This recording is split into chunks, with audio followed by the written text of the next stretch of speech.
Buffalo is in a very interesting and kind of precarious spot right now.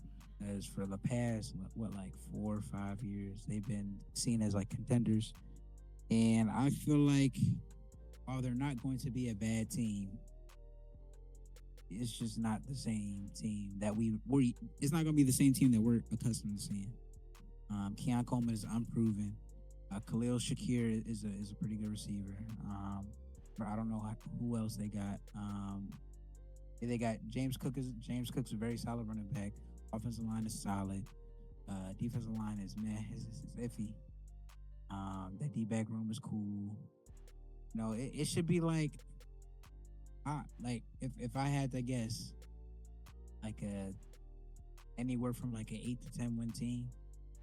Um, like they won't be bad. They won't be bad. They're gonna be in every game. They got the Buffalo Bills will have a chance to beat you as long as they got Josh Allen, and as long as Josh Allen is not playing like Dookie. But this is a very like those are in a weird spot. I feel like they're in a situation where it's like, do we start over or do we just try to keep trying to like maintain with Josh Allen and see if Josh Allen can get us over the hump? Because we've seen Josh Allen go toe to toe with Pat Mahomes. We've seen Josh Allen have great performances and stuff like that.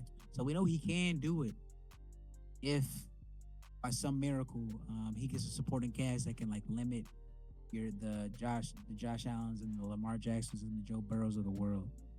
But that's a big if. Not a lot of teams that can do that. So I feel like they'll be a mid-tier team, might be a playoff team. But it's going to be hard in this division with I think two much better teams in New York and Miami also in the division. I won't say New York is much better, but I do think New York has a better roster in total at this point than the Bills, especially if Aaron Rodgers comes back playing like even like 70% of normal Aaron Rodgers. They'll be a very good team. So yeah, they're in a tricky spot. I'm not gonna lie. Excuse my language, but fuck the Bills, bro. I'm not ready to hold you. Especially with the draft. Now, let's start there. Why give okay, first they have their pick. I don't know if they're like 24th, 25th pick or 26th. I don't know what pick they were in the 20s in the first round. But the wide receiver they drafted, Keon Coleman, was right there to pick. You know what I'm saying? So why make that trade to Kansas City, who literally booted y'all back to they told y'all to stay home, bro. Like they really kicked y'all out in the playoffs. They told y'all to stay home. Why trade y'all pick to Kansas City for them to pick Xavier Worthy, who runs a 4.21? They just drafted Tyreek Hill again. Now we don't know if Xavier Worthy has hands. We'll see. You know, he had 1,000 yards last year for Texas with Adonai Mitchell in the same offense. So that's pretty productive in my opinion.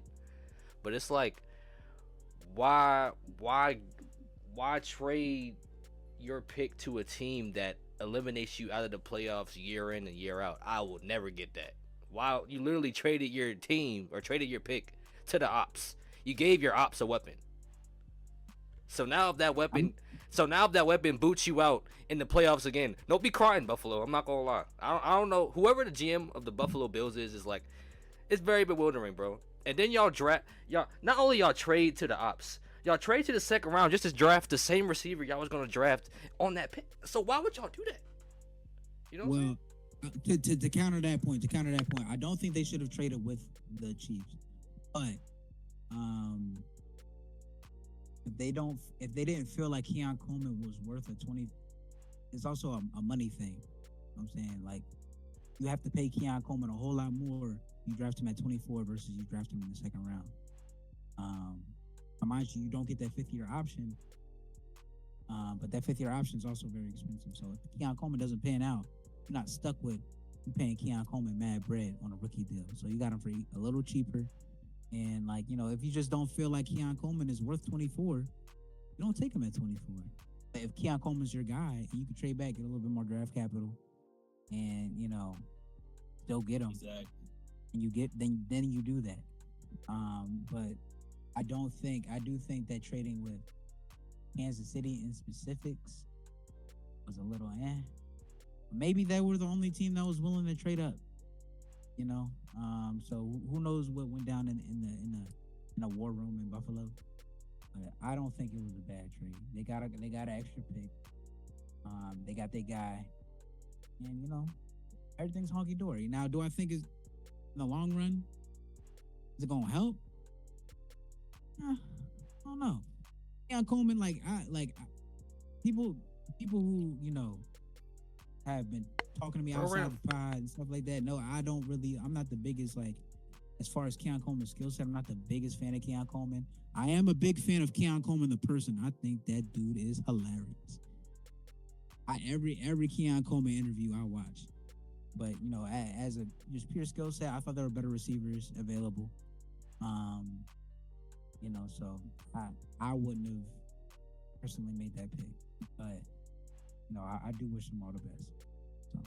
So Now, and he might be better than Xavier Worthy. Who knows? yeah, but if it's a money thing, okay, I understand that. You know what I'm saying? But even if it is, if Keon Coleman produces well and he wants that second contract, they're gonna have to pay him a bag anyway. Now that fifth year option, that fifth year option that does matter. That does matter. But I'm just saying, if Keon Coleman really produces in that contract year, his fourth year, they're gonna have to pay him a bag anyway. And that's what AJ Brown was drafted in the second round. They just paid that. Your team drafted him, paid him a bag. You know what I'm saying? So it's like, if it's a money thing, I understand, but not really completely. But it's just like, I don't know why you trade your pick to the one team that really eliminates you year in and year out. I will never get that. So that's So I think that's the thing just is, like, come on, bro. Say Keon Coleman is a stud, and all 4 years of that, his first 2-3 years, he's popping off crazy, right? He's now cheaper to extend him at year 4 than it would be if you picked up his option, which you would probably be expected to pick up his option and then extend him after year 5, because then the market is increasing. By that point, we're projecting out 4 years, so that's 2028 type time.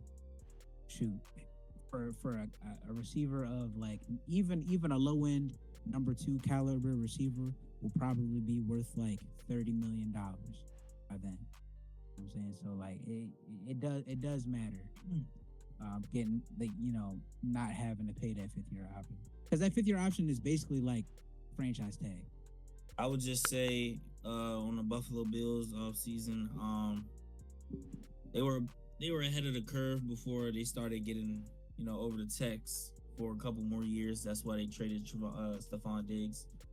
Was it heartbreaking? Yeah, but it was gonna come eventually.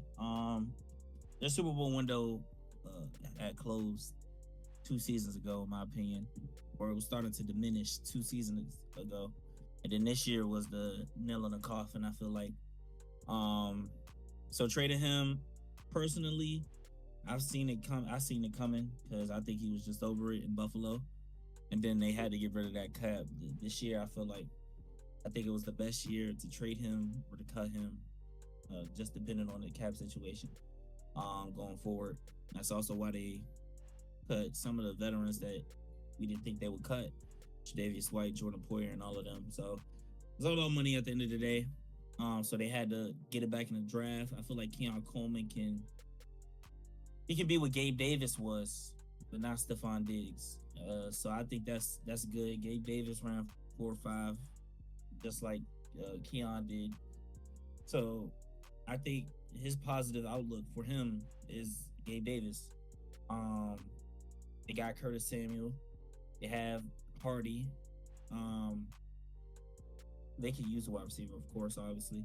But they have Josh Allen, who is a superstar within his own rights at quarterback.